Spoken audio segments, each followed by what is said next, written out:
Linear equations. Here we're going to do 8 questions where we solve them algebraically, and then one at the end that we solve using a graph. So we start off here, x plus 6 equals 13. The idea here is we need to find out, well, what value here makes this statement work. So what number that I put in for x, once I add it to 6, will give us 13. So we can just solve this one by simple trial and error. And you can put a number in there for x, right? If x was 5, you'd have 5 plus 6. Well, that's 11, and 11 isn't 13, but it's close.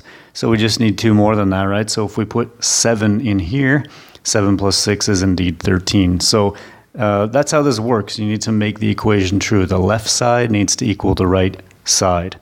However, we're going to solve this using algebra. So anything that we do to the left side, we will also do to the right side.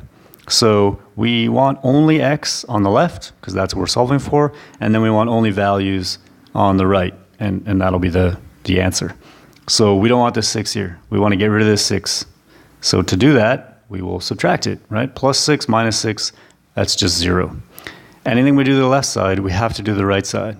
So since we subtracted 6 there, we need to subtract 6 here. Okay, so x plus 6 minus 6, that's just x, and 13 minus 6 is 7.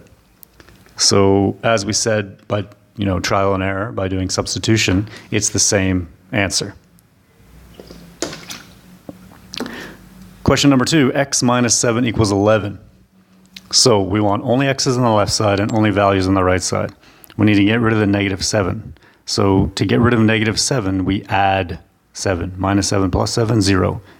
Since we add 7 on the left side, we need to add 7 on the right side. So x minus 7 plus 7 is x. 11 plus 7 is 18. So the answer is 18. Now we can go back and check. That's the wonderful thing about linear equations, or any equation. We can go back and put our answer in here and check to see if we're correct. Okay, so we said that x equals 18 makes this statement true. Well, let's try that. If we put in 18 for x minus 7, does that equal 11? 18 minus 7 is indeed 11. It's correct, and we can check, and we know that our answer is true. That was addition and subtraction. Now let's do one with multiplication and one with division. So 4 times x equals 72. We want only x here. We don't want 4 times x. We want just a singular x. So what we do here to turn this into x, we divide by 4. Because 4 divided by 4 is 1, and 1 times x is simply x. Since we divide this side by 4, we will divide this side by 4. Okay, so the 4's cancel here, and we have x equals, and now we need to divide 72 by 4, and that will be 18. And again, you could go back in and check to make sure that your answer is correct. Over here, we have x divided by 3 equals 11. So what do we do here? We need to, I'm going to write this down here actually so that we have a little bit more space. Like that. So this is x divided by 3. Now we need to get rid of the 3 in the denominator position. That really doesn't help us. We want only x here. So to get rid of 3, we can multiply this by 3 over 1, which is simply 3, because what you'll get is 3 times x over 1 times 3. You'll have 3x over 3, and the 3's, right here, they're on a diagonal on a multiplication statement. They will cancel. So if we multiply this side by 3, we need to also multiply this side by 3. So we'll have 3x over 3, and those cancel. We'll be left with x. 11 times 3 is 33. So the solution there is 33. Now we're going to combine, and those were single-step problems. Now we'll try multi-step problems. First thing first is we need to get rid of this 4. Okay, we want only x's here. We'll get rid of the 4 first. So we subtract 4 from each side. 2x plus 4 minus 4, that leaves us with 2x. 20 minus 4 is 16. Now 2x is close, but we want just x. So we'll divide this by 2 so that we have our x. Divide the left side by 2, so we also divide the right side by 2. So the 2's cancel, we're left with x equals 16 divided by 2, that's 8. This one over here, x plus 4 divided by 6 equals 3. Okay, so what will we do here? We did a division statement on the last page, and I'll write this one again as well. Okay, and I'll give some room here. We do not want this 6 on the bottom. Obviously, we need to get rid of this. So to get rid of the 6 on the bottom, we're going to multiply this statement by 6. Because 6 times this divided by 6, well, these will cancel. We could have wrote that as 6 over 1 if we wanted to. And that would be the same thing. The 6's will cancel. Since we multiply this side by 6, we will also multiply this side by 6. So now these cancel, and we're left with, in the numerator position, x plus 4 equals 3 times 6 is 18. So now we want just x, and to have just x, we are going to subtract this 4. Subtract 4 on this side as well, so we're doing the same operation on each side. X plus 4 minus 4 is just x, and 18 minus 4 is 14. So we could go back and check, right? We can always check our answer. Here we said that x equals 14 makes this solution true. So 14 plus 4 over 6 equals 3. Is that correct? 14 plus 4 is 18. 18 divided by 6 is indeed 3. And so that is correct. X equals 14 is the solution to this equation. 4x plus 2 equals 3x plus 5. Okay, now we have x's on each side. So the x's all need to be on the left side, and the numbers all need to be on the right. So we'll do this in multiple steps. So first, we'll move the x's over to the left. So this x, 3x, should not be here. We want it over here. So to remove it from this side, we would do minus 3x.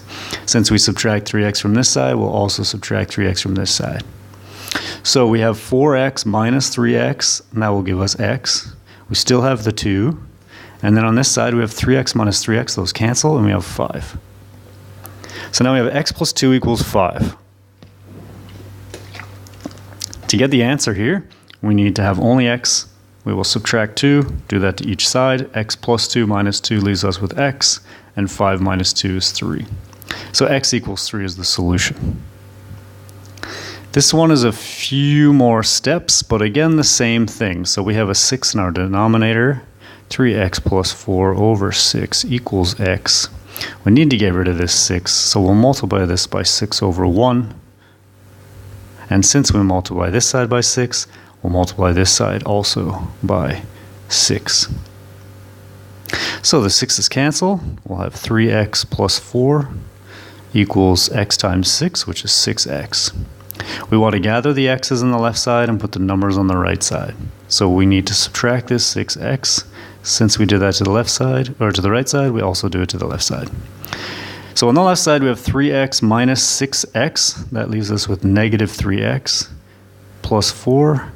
On the right side, we have 6x minus 6x. Well, that's just 0. So the 4 needs to go. We will subtract 4 to do that from each side.